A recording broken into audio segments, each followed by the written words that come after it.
realmente agradezco enormemente a todos los pioneros y los que no lo fueran, que se han acercado para compartir esto.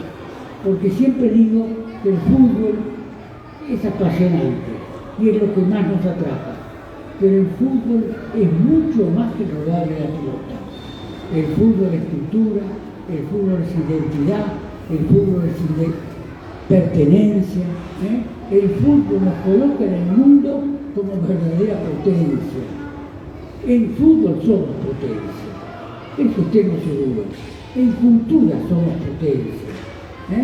Nuestro arte, nuestra canción, nuestros escritores. O sea, esto es lo importante. El fútbol es mucho más que rodar de la pelota.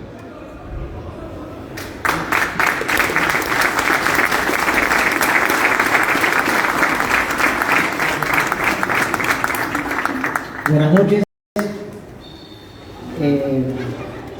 Antes que nada quiero agradecer a Néstor por su presencia y sus palabras, tanto con micrófono como con pluma en mano. A Roberto, que no pudo venir por todas sus luchas. A Waldemar por nuestras búsquedas. A Pablo por sus datos. A Demi por su arte transformado en esta bellísima cubierta. Y a la cooperativa del Zócalo. Realmente sin todos ellos no hubiese sido posible este libro. Y por su parte, y por supuesto, a cada persona que asistió a este acto, ver tantas caras amigas realmente me llena muchísimo el corazón. Así que muchas gracias.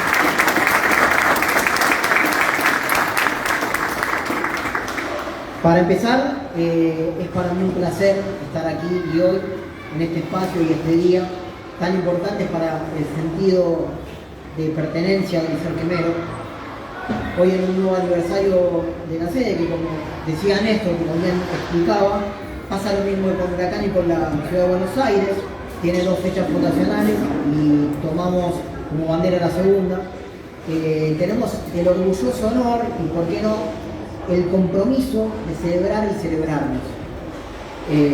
Festejar a la sede social de esta avenida Caseros, el corazón administrativo del globo, que late desde dentro de la madera de la oficina presidencial hasta dentro de cada reverberación, de cada baldosa del mirífico mármol que le es pies a este edificio, así como la sombra de las columnas que es del primer piso, que si hablaran seguramente contarían 1 millar de historias.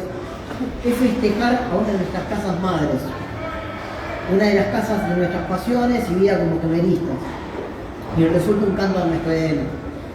Sería sano, y me tomo el atrevimiento de pensarlo en voz alta, sostener en los años que también costumbre.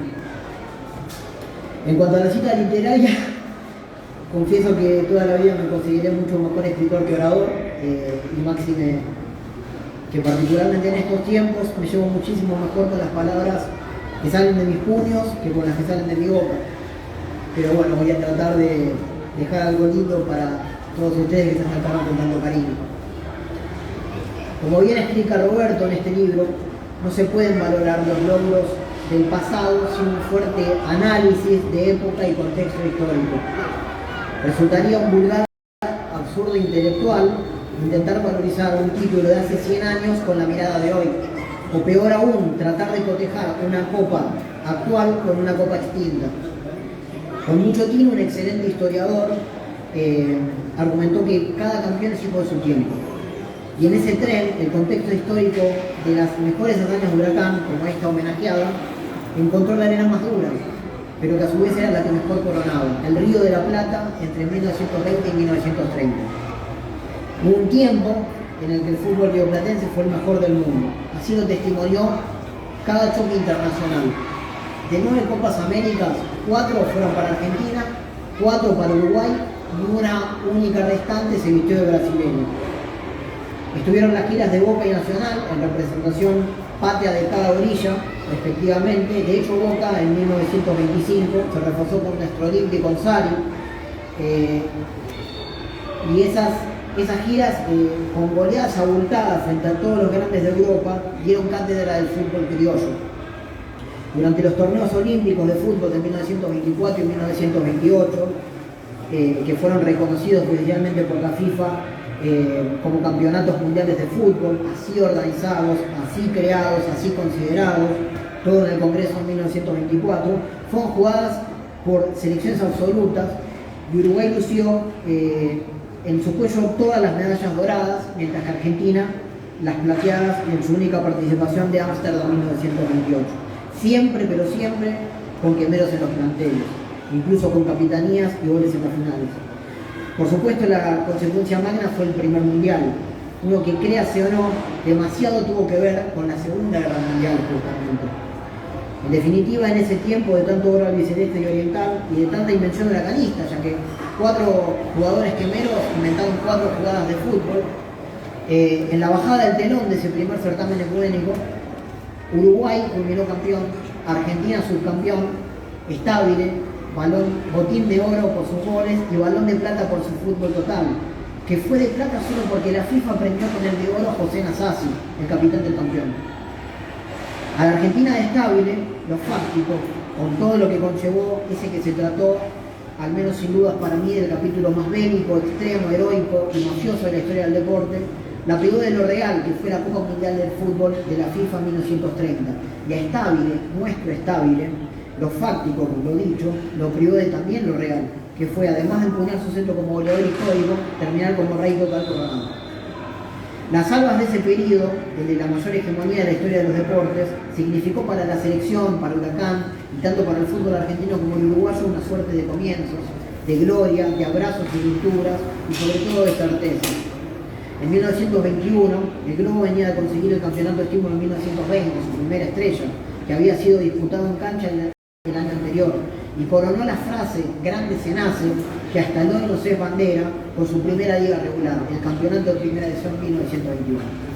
La campaña fue insoslayable. El primer punto a tener en cuenta fue la fortaleza del local. Desde el 2 de mayo de 1920 hasta el 31 de agosto de 1924, Huracán se mantuvo invicto en esa condición. En términos prácticos, 4 años y 4 meses. En cuanto a la liga homenajeada, en su casa, ganó 8 partidos y empató 1. Otro rasgo de su Huracán fue la contundencia. En 11 juegos marcó 3 o más goles, en 8 goleó, en 5 duelos marcó de 4 gritos para arriba, en 3 más de 5, en 1 más de 6, en lo que resultó la goleada más abultada de la asociación, un 7-1. Fue el equipo más goleador con 54 tantos, 25 más que Del Plata, el segundo, y 24 más que Boca, el tercero. Y tuvo al goleador del certamen, Guillermo Danaher, con 25 goles en 18 partidos, un promedio de 1.38 goles por partido jugado. Danaher fue apodado inglés por su apellido de acento sajón, su castaño claro que era casi rubio, y fue un rosarino que jugaba de forma espectacular. Tanto que vivía siendo comparado con Gabino Sosa. Gabino Sosa fue un histórico de Argentina de su tiempo y de Rosario. Él era ambidiestro, podía jugar en las 5 posiciones de ataque, tenía buen pase, manejaba una elegancia excelsa, un dominio de balón extraordinario y sobre todo tenía lo más lindo y lo más celebrado del fútbol y en cantidades industriales, goles. Pero Huracán no tuvo solamente a Danaher, también tuvo a Ángel Chiesa, que Ángel Chiesa fue el jugador, junto con Juan Prato, más campeón del Equeno, que en ese torneo marcó 15 goles. Cabe destacar que el tercero, Felipe Galíndez, de Sportivo Barracas, apenas sumó 10. El mencionado Prato fue un histórico back izquierdo que en esa temporada mayoritariamente lo hizo por derecha, pese a que hasta su paso por el Genoa de Italia, junto con Stabile, Espósito, en 1930, en el que ese nuevo fútbol con técnicas y tácticas húngaras, austríacas, checoslovacas, lo volvieron más complejo, pero hasta entonces casi no manejaba el pie derecho, claro, y sobraba categoría. Y llamar a la memoria a Prato sirve para terminar de vestir, en resumen, a ese equipo campeón de 1921, porque otras de las 2 líneas fuertes fueron la de Bax y la de Meta. Fue el tercer equipo menos goleado, con apenas 15 goles en contra, menos de 1 por partido. No fue campeón invicto solo por gol, por una derrota como visitante y por un Chicago. Y en total fue el equipo que más ganó, 14 victorias, el que menos empató 3 veces, puesto compartido con Del Plata y Estudiantes, y el que menos perdió, una maldita vez. No se puede omitir a Ramón Vázquez. Para pintar su cuadro yo siempre suelo permitirme tomar prestado de Peñarol el título de capitán de capitanes, que ese club usa para referirse a Néstor Goncalves, su líder histórico presente. A Ramón le sienta bien el rótulo porque fue un capitán en equipos plagados de ellos. En un tiempo en el que uno de los más espléndidos, como José Laguna, todavía no había recibido el título de primer director técnico de la historia quemera, y en un tiempo donde la mayoría de los cuadros argentinos no poseía un cerebro centrado en el banco, esa tarea táctica, estratégica, técnica y de comando y liderazgo caía sobre la cinta señal brazo. Por supuesto, Vázquez también es capitán de capitanes por Corona, Centros y Cofres. Fue el capitán más campeón de nuestras montañas. Durante octubre, la selección argentina de fútbol obtuvo su primer título absoluto, la Copa América 1921. Y lo hizo, como no pudo haber sido de otra forma, con varios primeros en su consagración. Por un lado, el infaltable Danaher, como se desprende de Ferreraldo casi como novedad. Él fue suplente, no le tocó disputar ningún partido, pero integró el plantel campeón. Por otro lado, a la sombra de Américo Tesorieri, nuestro arquero titular, Ernesto Chiesi, que jugó 17 de los 18 partidos en el campeonato de Liga.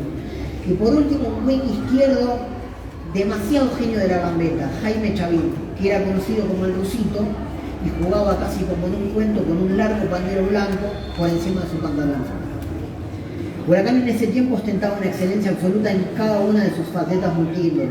La más visible del fútbol queda a las claras. En cuanto a lo edilicio, sucede, como esta, que es tan nuestra a día de hoy, estaba en constante expansión. Y su cancha de entonces estaba ubicada en la avenida Chiclana 4681 y era conocida como Los Bañados. En la presidencia ocupaba el mando del club sanjuanino que demasiado supo de gloria, política y gobierno, que a mi criterio histórico, tras Jorge Newbery, delegado honorario y la principal figura institucional quemera, se encuentra palmo a palmo con Ducó. Fue Aldo Cantoni, fue el presidente más campeón de nuestra historia. Y en las inferiores sacaron oro como nunca. El ejemplo,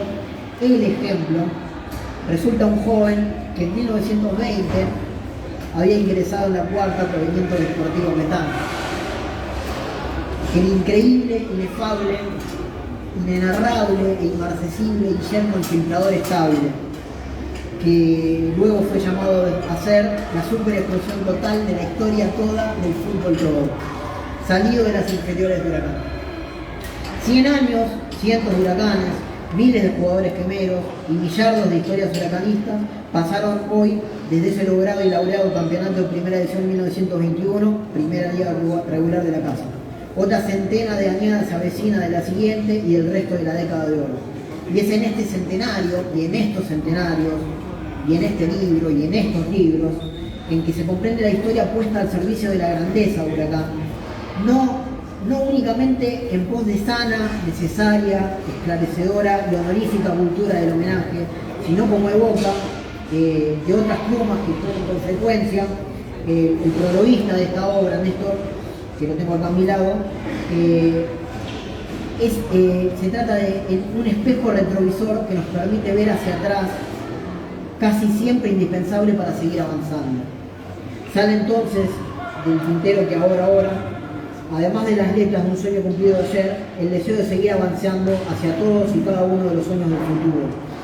Es que la historia no es la historia del pasado, sino más bien una línea continua entre el pasado, el presente que se le agrega a la escritura, y los días, meses, años y siglos de los siglos que vendrán en el mismo libro llamado Huracán. Una copa en alto entonces, y el alto sueño de volver a ser, como en aquel 8 de enero de 1922, cuando éramos los mejores.